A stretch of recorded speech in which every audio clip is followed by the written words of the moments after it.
Lana here from Girl Teach Me, and today I'm going to talk about the thing that most people don't want to talk about because it can be so personal and so touchy. But I know that so many of you guys are desperate to hear about intentional discipline, just like I was. And I have 4 small kids, 8, 6, 4, and 2. And so I have had to lean in hard, talk to a lot of older, wiser women who are down the road and pick their brains about what has worked for discipline, and also read a couple of parenting books, which I'm going to tell you about at the end. But today I'm going to share 8 things that are going to make you a more intentional parent today with your discipline, all with the heart of you being a coach and a teacher to your child instead of just like a stern, cold parent. I'm really gonna just talk to you about that relationship and how to keep that relationship alive while also not letting your kid run wild and just do whatever the heck they want. So that's what we're gonna talk about today.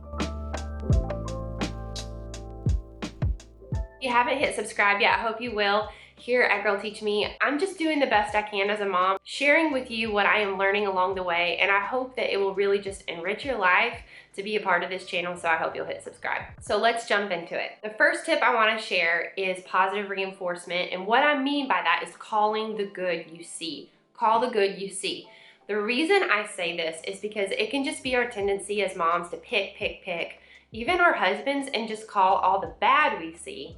And really what's more effective is to call the good you see.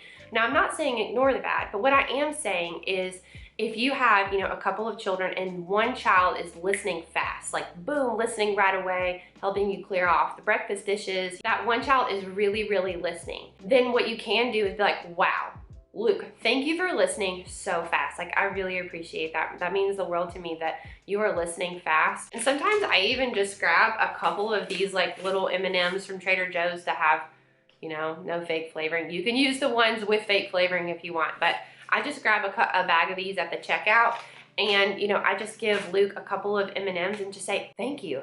Just an unexpected reward. I don't do it every time, but just to call the good I see. When I call the good I see, I can see my kid just beaming, but then also the child that's not listening fast, instead of calling out that behavior, I'm just calling the good I see, and I see that other child like, oh, okay. Well, then they start working a little bit harder. So call the good you see. The second thing I want to say is consistency and clear expectations. It's really tough if our kid, let's say, hits his sister. And then sometimes we're like, don't do that. And then the next time we like blow up and we spank them 3 times. Those are not consistent results at the end of that action. But if there's consistency all the time when your son hits his sister, then your son's gonna know what to expect when he hits his sister. And so it can be for any circumstance, but the consistency really helps a child know what to expect. Literally one of the worst things we can do for our kids is to just be inconsistent.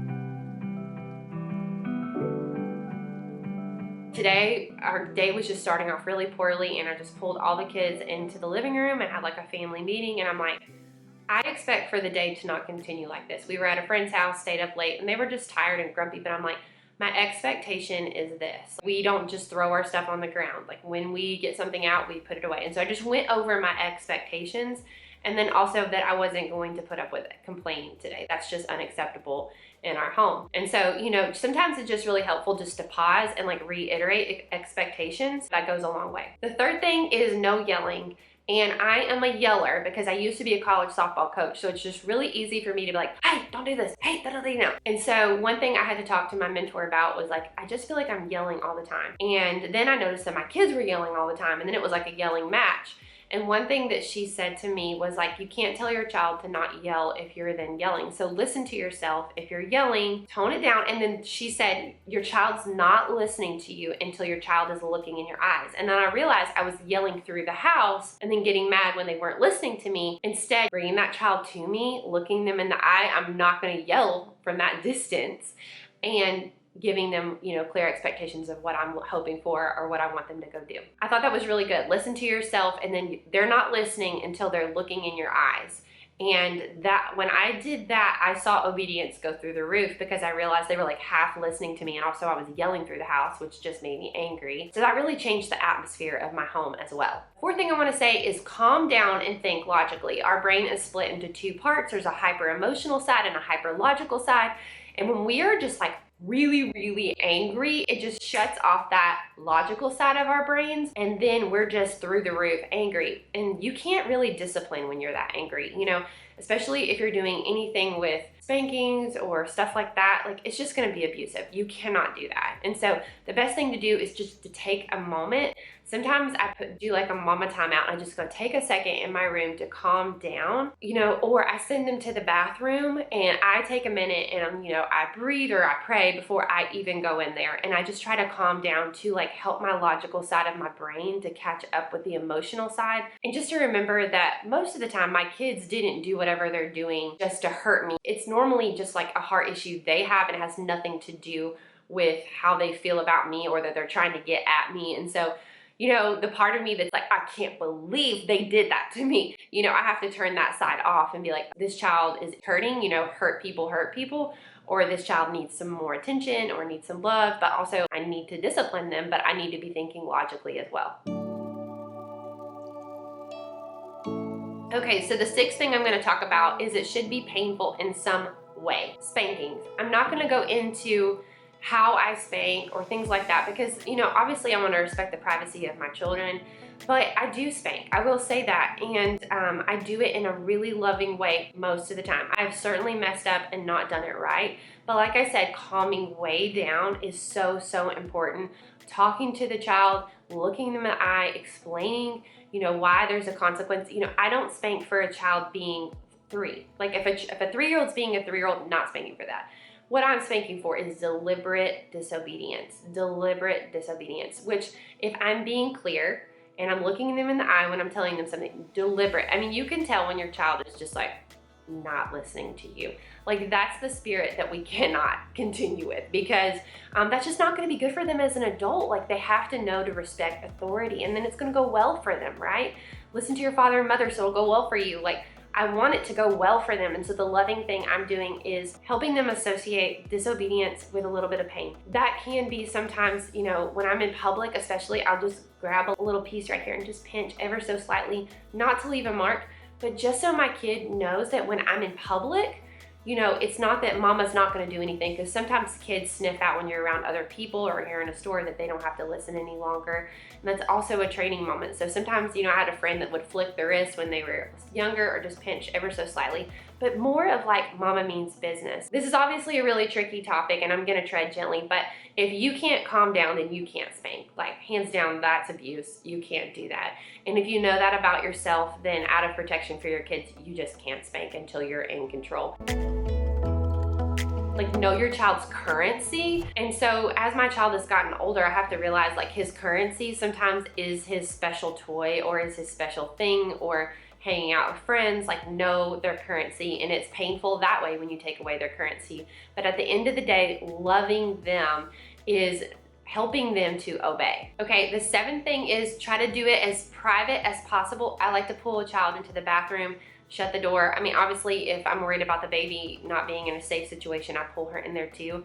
But I try not to embarrass my kids in front of their siblings or their friends or other people. I definitely don't discipline in front of others. It's not a show. I'm not trying to shame my child, not in front of in-laws or my parents. I try to pull them in a bathroom and look them in the eye. And so private as possible is really going to help that dialogue and help you not to embarrass your child. The eighth thing I want to share is, you know, get some wisdom, get some books on board. I'm going to share some books right now that have been really, really helpful to me. I'm going to tell you a little bit about each one of them and why I think they've been helpful. You don't by any means have to get all of these, but you know, maybe something will resonate with you. So Teaching from Rest, this is a homeschool book, not a parenting book, but I love how she shares like heart connection through this book. She shares some structure, some routines that you can have. This one is so good. Don't Make Me Count to 3. This is by Ginger Hubbard. So good. I actually have some quotes from Ginger on the inside of my cabinets where I keep some quotes just to go to when times are really, really tough. I have written so many notes in this book. Like, this one was really good. Heart is the control center of life. Don't just wash the outside of the cup, but the inside as well. A Life-Giving Home by Sally Clarkson. Sally Clarkson, y'all, I mean, she's like 70 and has an amazing podcast.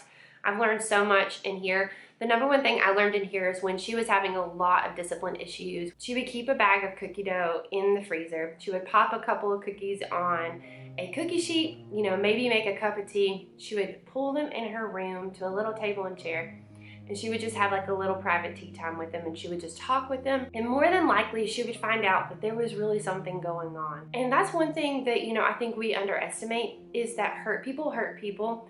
And even a villain in any kind of movie is going to have some kind of hurt. They're just not dealing with it the right way. A hero and a villain both have hurt, but they do different things with it. And so when we're thinking about our child, there might be some kind of hurt there. So much of parenting is about that heart connection. And so I just really, really love All Things by Sally Clarkson. The other book is Habits of a Household. My husband is reading that one right now, and I have read the discipline section. And you guys, I wept because he had so many good things to say. And also my heart was just filled with remorse for the times that I've done it wrong. But that is a great book, because he talks about how as we're going to discipline our child, we are being parented in that same moment, because we're more than likely having to stop what we're doing and go and try to be consistent. And that is a discipline for us as well. And so such a good book. So I hope even just one of those resources would be really helpful for you. I hope you'll make it your goal to try one of these things this week, and I'll see you again in the next video. From generation to generation, passed down through every age, there's a story of a Savior whose love will never change. All creation will bow before him, every tongue will praise his name.